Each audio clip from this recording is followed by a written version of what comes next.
Well, I did it. I did my very first art show and it was wild and wonderful. So if you've ever been curious about doing your own art show, or you're just curious about fun ways to launch yourself as an artist, I'm going to share all the things that worked, what I learned, and what I do differently so that you can be set up for success too. It really proved to me too that I can do this even when my hair is on fire in the background, even when we don't have all the pieces ready for the show, even when we don't have all the prints out, like we can still have an awesome art show.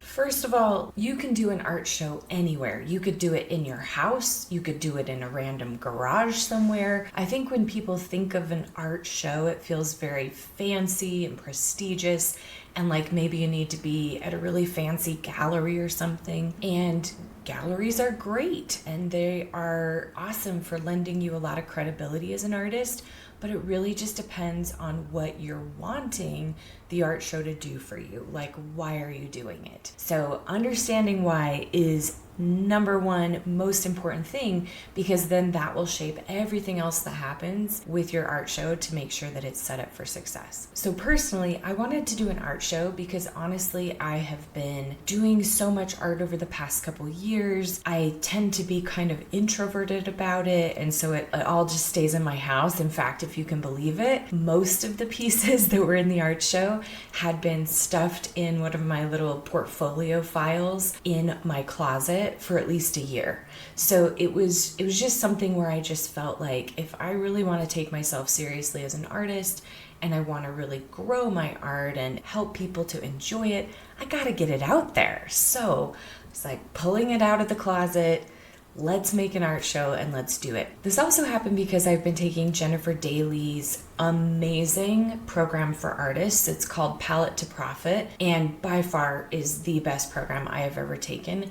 And she really recommends releasing your art in collections if you can, like every season. So one collection per season. So as I started to look at the work that I had been creating over the past year plus, I realized there was a kind of cohesive theme there, and so it just seemed natural that that would be my first collection launch. Then the art show just kind of happened on a whim, in that every month our city has a gallery stroll, and the printer and framer that I use for my art happened to say that he always has his studio space open during the gallery stroll, and just casually had mentioned one time, would I ever want to show my art in it? So it just felt like the perfect opportunity where it was going to be low stakes. Like, his studio is not fancy at all. It is a rustic, in the city framing shop, but he has this nice big open gallery space in the front. And so really why I did it is I wanted to officially launch myself as an artist, but then I also wanted to help my friends and family and community know my art and kind of get it, because I've just been sharing little pieces here and there over the years, and I've been transitioning from what most people have known me as a brand strategist and a marketer into a professional artist. And so it just felt like the right moment where I needed to bring all my art together and help people see it together so they could get like, oh, this is what you've been up to, Quinn. We understand how this makes sense. And so that was why I did an art show. Well, truthfully, I just had never really tested, will people really like my art? I did a soft launch of some of these pieces where I was selling some prints of them about a year ago, and some did sell, so that was good news. But outside of that, I really didn't know if it would even be worth a gallery's time to put my art in there. Plus, whenever you work with a gallery, they're going to take a percentage. Most galleries take upwards of 30% of whatever you would be selling that night. And so I loved this setup. This felt like the great first way to do it because the space was already kind of set up, so I could just hang stuff on the walls really easily. It was a very low pressure, low stakes environment, and so it could stay fun, and it was just low key, which was exactly what I was looking for. So what did it take to actually do an art show? Well, one thing that I've heard artists talk about, and it is a real pain potentially is framing all of the pieces that you want to be showing. For my artist friends that paint on canvases, that is not as much of a struggle because you could still show your pieces unframed on the canvas and they would probably look fine and it would work.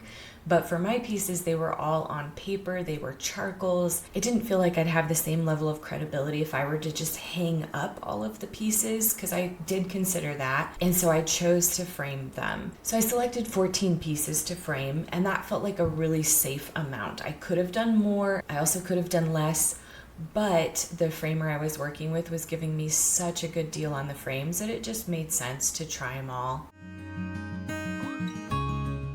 I also wanted to be able to sell prints of the pieces at the show, and I really debated about this of whether I should only show the originals or not, but ultimately deciding to sell prints was, I think, a really good move, because I think that the audience that you have for selling your original pieces versus the audience you have for selling prints, they feel like two different audiences to me as far as what people's budgets are and what they can afford, and I really didn't want to limit anybody to be able to have my art in their home. I found that a lot of people were picking up prints that they loved, and we sold actually a lot of 8x10 prints. I was very surprised by that, so that was really fun. So we did these 8x10 prints, and I did them as limited edition signed prints, which worked really well and was fun, because then I needed to include a certificate of authenticity with each of them, which was also signed and was so fun. So that was definitely something that I would highly recommend, is I just looked for little simple ways that we could make everyone there feel like a collector. Everyone there feel really special, no matter what they were buying. So for my prints, using those beautiful certificates of authenticity that I had designed was a really nice touch. Also, I don't know if I would do this again fully because it was a lot of work with the prints, but at least for originals, I think I'll keep doing it, where we put the certificates of authenticity inside envelopes, and then we did a wax seal on the outside, which they were beautiful. People were obsessed with them. So maybe I would, because it was just a pretty affordable way to add a little bit of wow and make everybody feel like they are just walking away like $1 million. Like, they loved it. But it was intense, especially with all of the 8x10 orders that we had going throughout the night to keep that wax going. And it was hot and kind of melty, and it was wild. So fun. If you've got the bandwidth to make something really special like that, I highly recommend it. And also, I'm just gonna have to see if we do that again next time. A big reason also why I did this art show is because I've been working on my very first zine, this World is Full of Stories book, and I have done all of the illustrations inside of it. And so this is a collection in and of itself.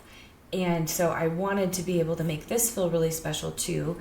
And so we tied some beautiful ribbon around every book that was sold. And what was cool is it was quite affordable, and it made it so I didn't feel like we had to have bags or any additional costs. If you're considering doing an art show and or starting a craft fair or anything like that, that is the biggest recommendation I would have. Keep your expenses as limited as possible. Really go and test things. I really wasn't sure about the ribbon. I didn't know if that was going to be a hit or not, but then seeing how beautiful those books were, so many people were wanting photos with their book and the ribbon around it, and it really did make a big impact.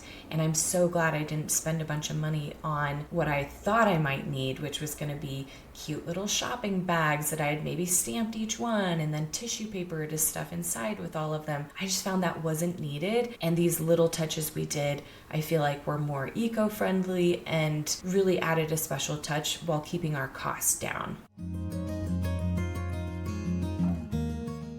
Another thing that I did to get ready for the art show is I was meticulous about all of the costs and expenses. I had a spreadsheet where I was planning everything, and I knew exactly how much every single frame was going to cost. I knew how much I was going to price everything at and what my margins were going to be. And really doing an art show, and or if you're starting craft fairs or anything like that, I think one of the biggest realizations that helps that really hit me about a week or two before the art show was, oh, when you're a professional artist, you're actually a retailer. Like, you're a retailer, and your original pieces, your prints, or anything you sell with your art on it becomes your inventory. So you're kind of like a little shop or a boutique, but you're designing and you're creating all the products that are going to go in your store. And so that mindset shift really helped me to then be able to go into the spreadsheet and just make sure I had all of my numbers looking healthy, so that I wasn't discounting things too much, as you are tempted to do when you're just starting out. You're very tempted to just discount everything because there's this fear and vulnerability about putting yourself out there. You're wondering, will people buy it at this price? And so that really helped, so that I could see, okay, of the available inventory of all the originals I have that will be for sale, all of the prints that will be for sale, and the tote bags, because I threw in tote bags and I love them. What would my potential be for profit from the show, and what would my total costs be for doing this show? And those were really, really healthy numbers to be aware of. I used to be a brand strategist where I would really give people a lot of advice on how to set up their businesses smart and how to set up their dreams for success. I am all about math. Math makes businesses work. Math makes businesses fun. And that was definitely true for this art show. Another thing I did that I'm really proud I did and happy was I wanted to test what printed pieces in small frames would do. So I've got like this octopus in a bigger frame and then this smaller octopus in a little frame. And so I found these frames on Amazon and loved them, and then got them printed in the really nice quality that all my other prints were printed in. And I had thought that they would sell even better than just the print on its own, because that's one of the biggest things that holds me back from buying prints personally when I'm at an art show, is if I just buy the print on its own, I'm always panicked that I won't know what frame to get and I won't know how it will fit in my house. And so I thought maybe if we have a few that are ready-made, that might work well. What I ran into there is that definitely there are style preferences, and I know the styles that I chose didn't hit everybody's style preferences. There was one particular frame style that did sell out that I was shocked by. I almost didn't put that one out, but I'm really glad I did, because it was great to learn from. So that was the other mindset shift that really helped with my first art show and, selling my art as products, was let's test some things and let's test it in a way that it's affordable, but so we can learn a lot about what people might like and what they're gonna naturally quickly buy versus other things. So 8x10s were a no-brainer. Those sold out like crazy. The small frames, it was a good test, but my printer, bless his heart, he didn't have all of the prints ready for each of the frames until too late in the night. So I don't know that I got a true test on if all these styles would have sold as well or not. And so I'm actually doing a craft fair this next weekend, and I'll test all these frames out there and see how they sell too. And I'll let you know how it goes. Something that was really fun is I enlisted some of my friends who are just really good at this kind of thing to try to help me to decorate the space.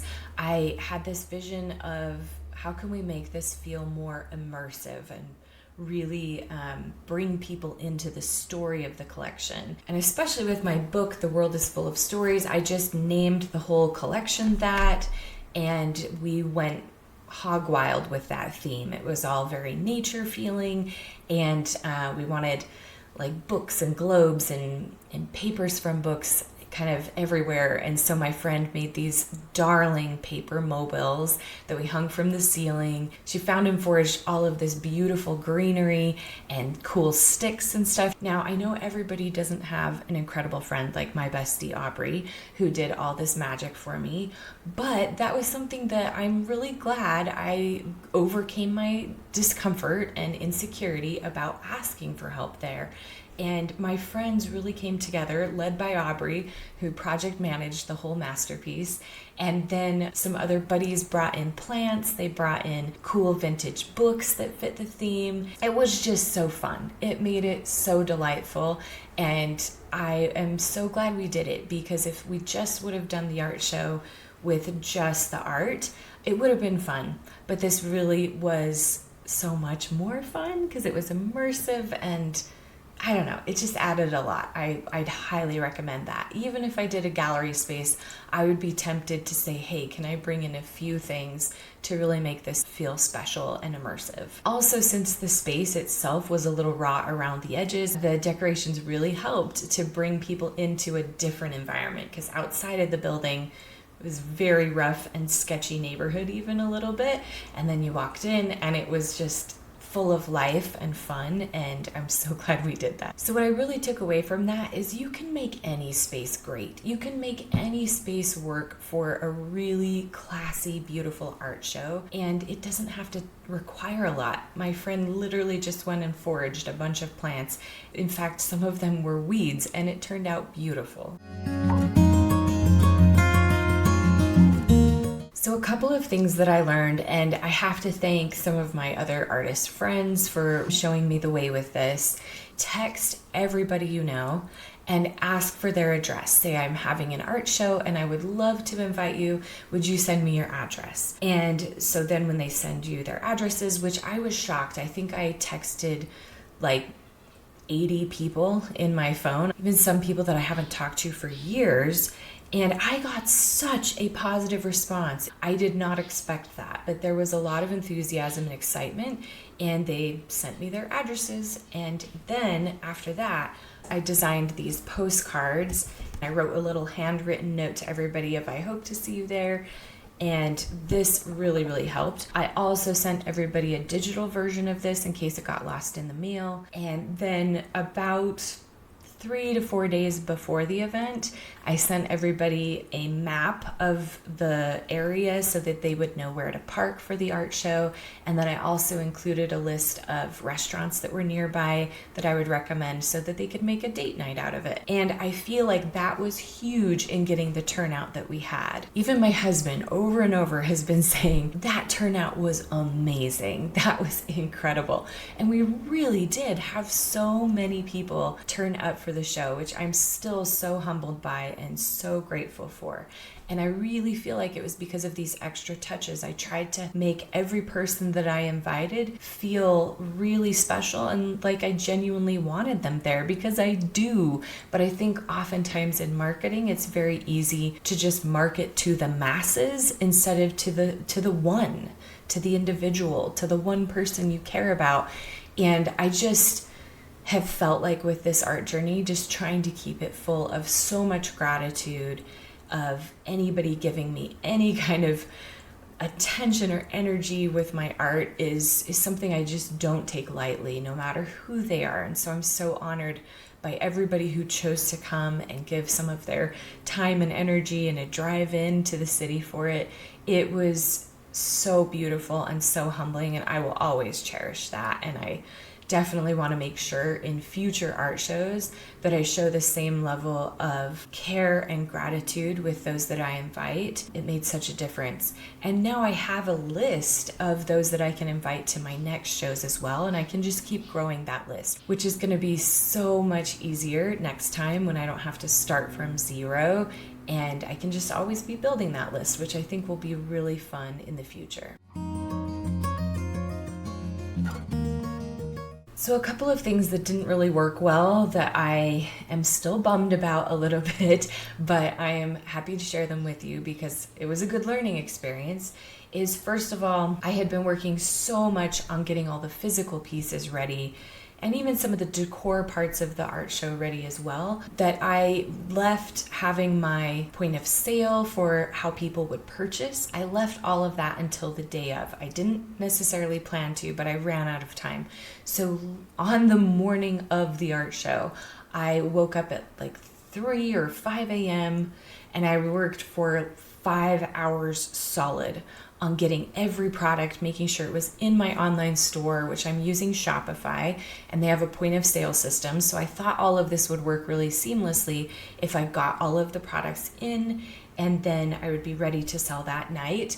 And there was a hitch. So we ended up having to do all of the sales and orders through Venmo, which was not ideal because then I wasn't able to track inventory like I wish I could have. So I roughly know what sold based off of what I printed and what I no longer have.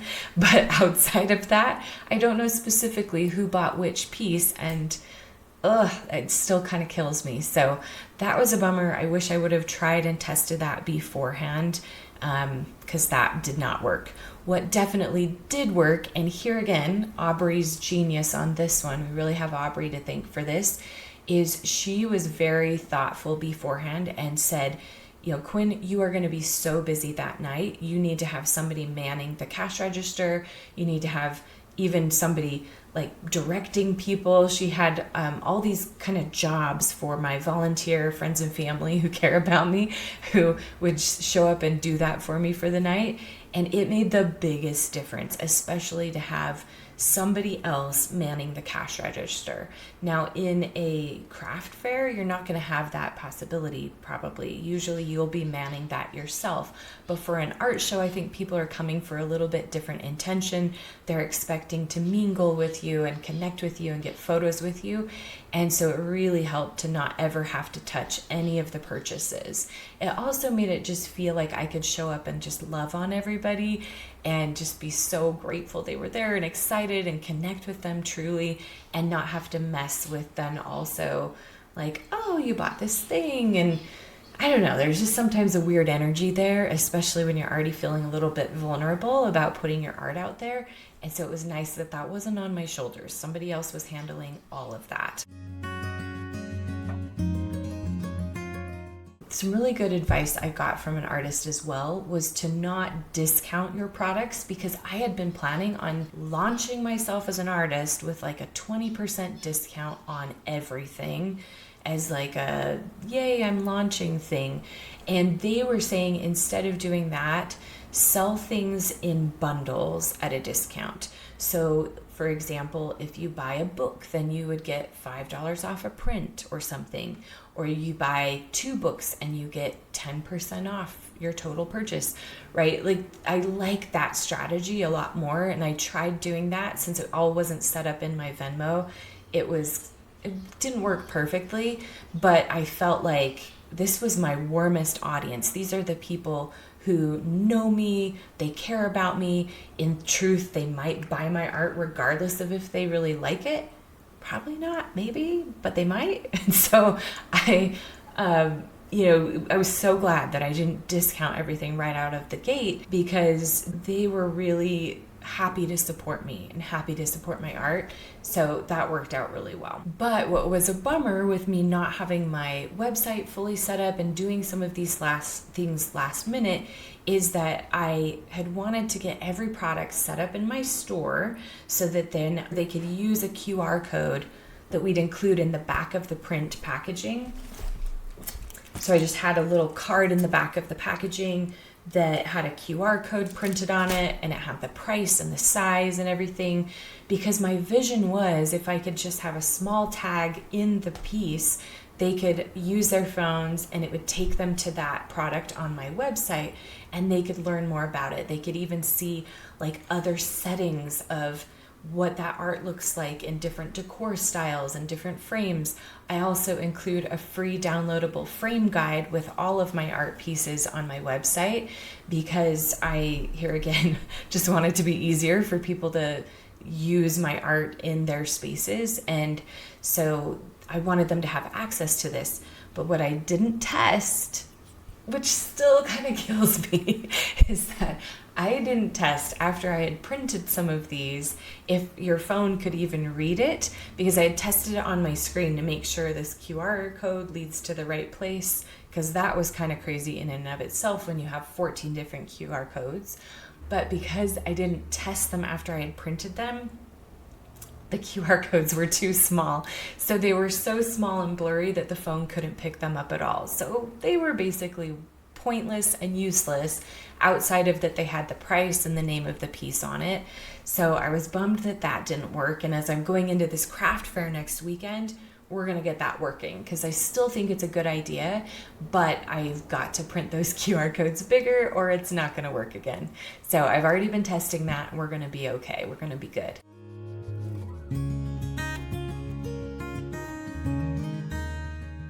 So overall, my art show went really, really well. I'm so incredibly grateful and humbled with everybody who came. And I have always been a big believer in business over the years as I've coached others in their businesses of all kinds and in other businesses that I've had that are not related to my art.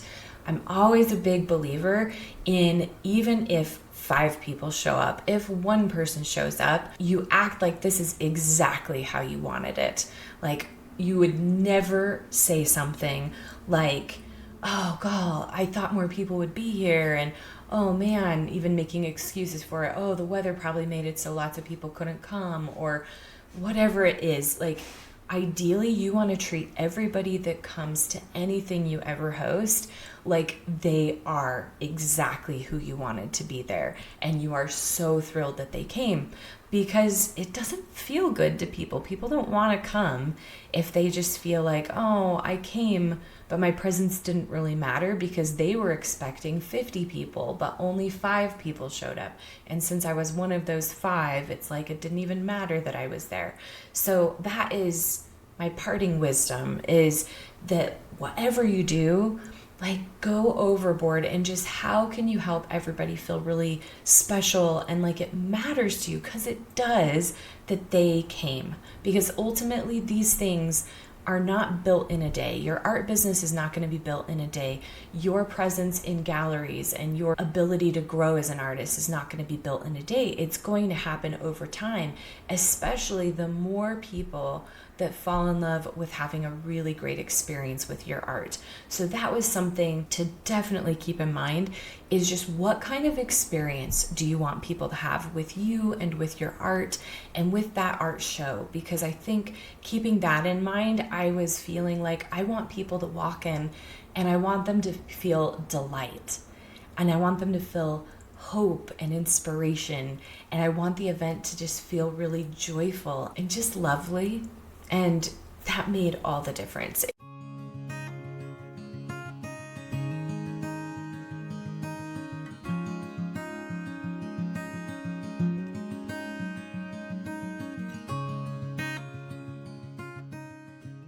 It was such a beautiful event, and there was some craziness going on in the background because, bless my printer's heart, he did not have all my prints ready and or even some of my framed art pieces ready when the show was starting. So even all throughout the night, he was bringing out, oh, here's another original that we just framed, and now we can hang it on the gallery wall. So for the first few hours of my art show, I did not have all the pieces for my show on the walls. And for the entire night, I didn't have all the prints that I had ordered there either. I think he had thought, since it was going to be in his space, that he had a little bit more time, and then he had some life stuff show up with people that were supposed to help him prior that weren't able to. So it was like a series of unfortunate events that led up to it, and that part was extremely stressful during it, but I had to just keep surrendering and just keep being, showing up to just love on everybody who came and show so much gratitude, because I was so grateful for everybody who came. And even if they only saw half the collection, because that was all that was out, it still worked and it was fun. And it really proved to me too that I can do this even when my hair is on fire in the background, even when we don't have all the pieces ready for the show, even when we don't have all the prints out, like, we can still have an awesome art show. And so I hope that hearing that is inspiring to you, because prior to this, I had wanted to make sure every detail was perfect. That really mattered to me. I wanted everybody to just come and feel like, wow, and just blown away. And I found that happened kind of naturally. So I didn't have to go through and have all of those tiny little details perfect for us to have a good show, which was a huge relief and super fun. So I hope this was helpful.